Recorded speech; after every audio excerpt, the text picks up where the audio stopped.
Olá pessoal, como pediram ali no Stories, então além de ceder, né, essa receita que eu vou fazer esse mês, eu vou mostrar o passo a passo dessa transformação de um personagem já existente em um amigurumi, né, que é diferente da criação de um amigurumi, da criação de um personagem que ainda não existe.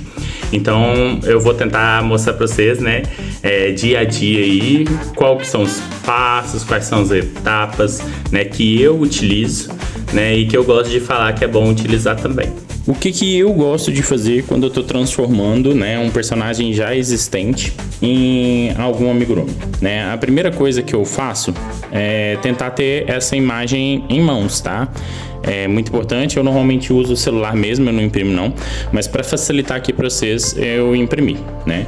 E a primeira parte é ver as cores, né? Nós temos um personagem hoje, por exemplo, com várias cores, e a gente precisa selecionar as linhas, né, que sejam parecidas, semelhantes, né, mais próximas, para que o amigurumi se condiza com aquele personagem, né? Então, eu já selecionei as cores aqui e eu vou mostrar, né? Por exemplo, que é de detalhe, que dá para notar, né? Que o sapatinho, né? A base, dá para ver que ela é uma cor um pouquinho mais escura do que o branco, né? Então, eu fui lá e selecionei o cinza. Então, eu vou fazer a base do cinza. Mas assim que muda para o sapato, ele vem o branco, né? Então, ele fica uma combinação mais parecida com o do personagem.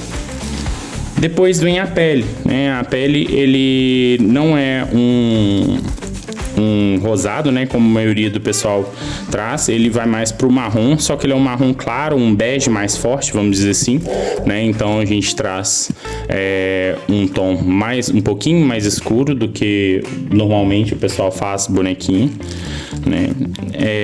Pra calça, né, que dá para notar que ela é um tom mais escuro mesmo, ele é tipo um petróleo, né? Então tô trazendo aqui um tom mais escuro de petróleo. Na bermudinha, né, apesar dela ter essa faixa, eu tô achando a faixa muito pequena, então eu vou fazer ela num tom só, e ele é um tom de um cinza mais esverdeado, um cinza diferente. Então, para combinar com a calça, né, a legging que ela usa, eu tô trazendo essa cor aqui. Depois volta o branco, né? Vem um tom de roxo, tá? Vou colocar aqui uma imagem que essa blusinha, ela é um capuz, então vou tentar fazer o capuz também, né? E no capuz ele é um capuz de gatinho e as orelhinhas ele tem um tom de rosa. Então vou trazer esse tom de rosa aqui na parte interna das orelhinhas.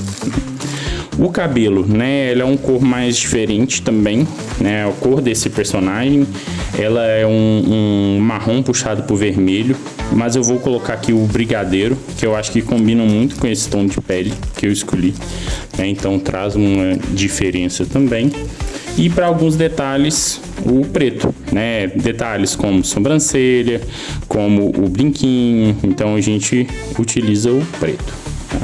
E os olhinhos, ele é bem característico de cada pessoa que faz, né? Tem gente que gosta de fazer só os olhinhos pretos, ou até mesmo não tem na região, ou tem aqueles olhinhos com detalhes tipo anime, com gotinho, um branquinho no olho, né? Eu consegui um olhinho que ele é marronzinho, né, que parece muito com a do personagem. Então ele tem um pontinho preto no meio, ele é marronzinho, né, um castanho, um caramelo aí, que eu acho que vai combinar com essa personagem.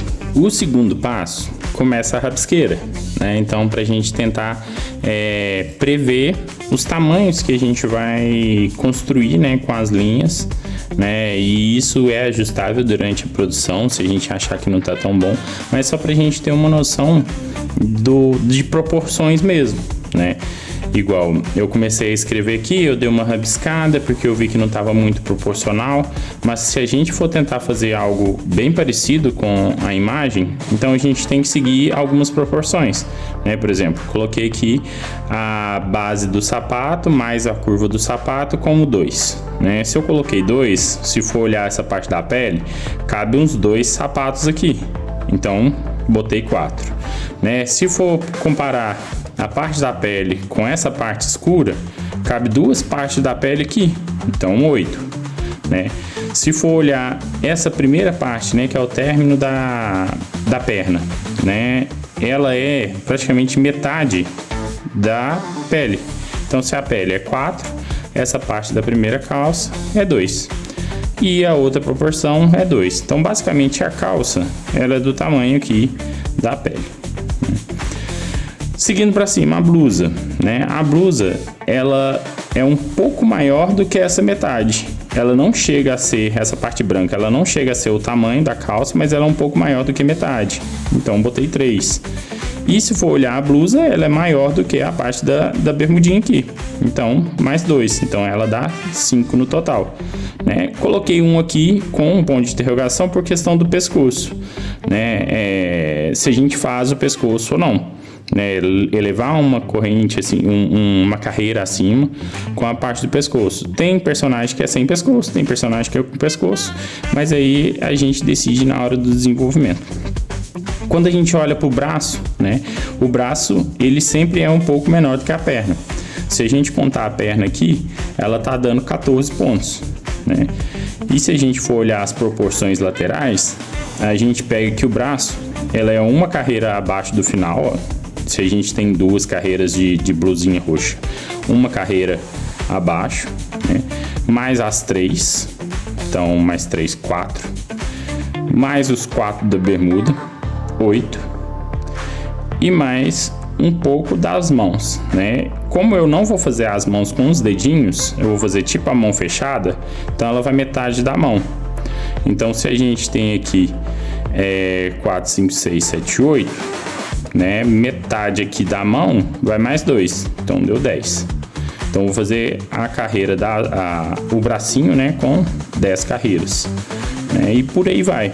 Então, a gente vai tentando dimensionar, a gente vai tentando mensurar mais ou menos como que vai ficar a construção, né? O roxinho aqui eu já fiz um pré-desenho, né? Que ele vai ser um pouquinho mais circular, um pouquinho mais quadradinho também. Ele não vai ser um quadradão do Funko, mas ele vai ser um roxinho parecido, né? Coloquei aqui 3 carreiras de crescimento lateral, 2 aqui na diagonal e 6 aqui para cima, né? Por que 6? Porque eu tô olhando a mesma proporção daqui de baixo. Se for olhar o tamanho da cabeça aqui, ela é praticamente o tamanho do pescoço com a blusa, que dá 6 pontos. Então, esse crescimento aqui seria de 6 carreiras, né? E em cima, novamente, o fechamento, 2 e 3. Né? Fora o cabelinho, que aí vem depois, é outra estética. Mas isso aqui é a base, mais ou menos, do que eu faço. Eu faço mais na cabeça, tá? Eu não faço muito no papel, mas é o que eu faço em questão de lógica para transformar o personagem, né, o desenho, em um amigurumi. Depois então desses passos, né, da seleção das cores, da seleção do material que vai utilizar, olhinhos, né, tentar mensurar os tamanhos de cada parte, de cada cor, a gente já vai para produção. Pelo menos é o que eu faço, né, porque aí depois dos testes de execução eu realmente escrevo a receita. Mas primeiro a gente precisa testar, a gente precisa ver os tamanhos, né? Tem gente que tem uma melhor facilidade em pensar em terceira dimensão, né? Em objetos, mas é sempre bom a gente testar, a gente fazer para ver se realmente aquele tamanho que a gente imaginou, aquele tamanho que a gente desenhou vai dar certo. Por enquanto é isso, e depois eu volto mais com a produção mesmo, né? O desenvolvimento dessa peça. Até!